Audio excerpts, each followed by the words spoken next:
Ciao a tutti ragazzi, ben ritornati in un nuovo video. Mi trovo a Ventasso Laghi, in particolare in questo piccolo impianto di risalita, e la camminata di oggi sarà nell'Appennino tosco-emiliano e raggiungeremo il lago di Ventasso. Forse riusciremo anche ad arrivare in cima, adesso vediamo.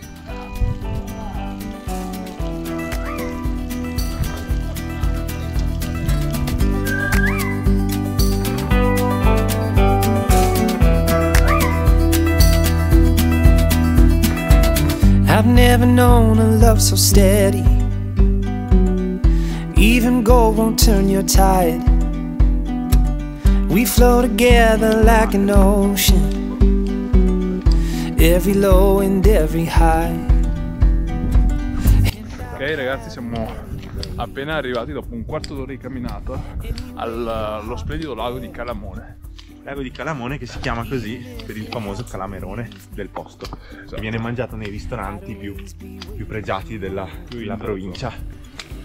Calamerone è una specie ormai quasi in via d'estinzione, ma che viene preservata in questo lago.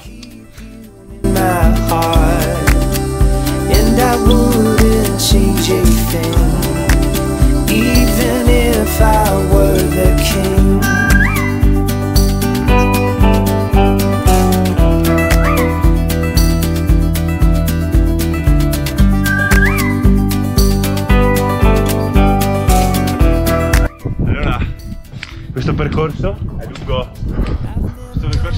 4,5 km. La difficoltà, secondo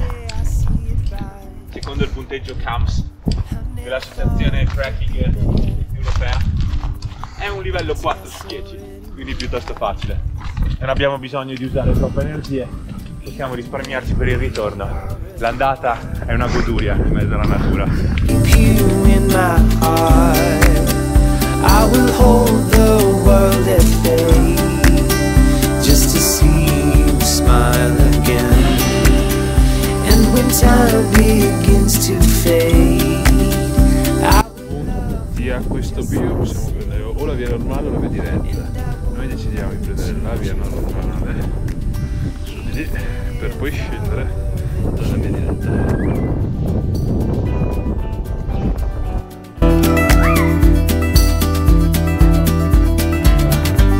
Arrivati su in cima al monte Ventasso, dove c'è questa bellissima croce. Bellissima, insomma, c'è la croce.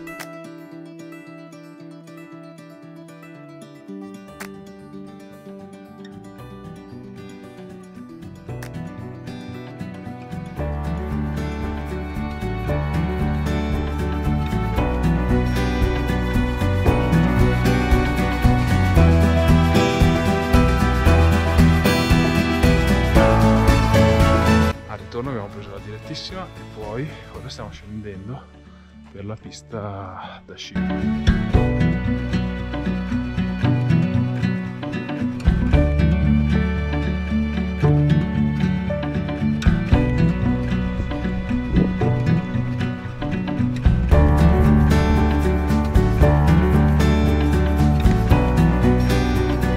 Ragazzi, siamo ritornati al punto di partenza. Spero che questo piccolo tour dell'Appennino tosco-emiliano vi sia piaciuto e noi ci vediamo ad un prossimo video. Ciao!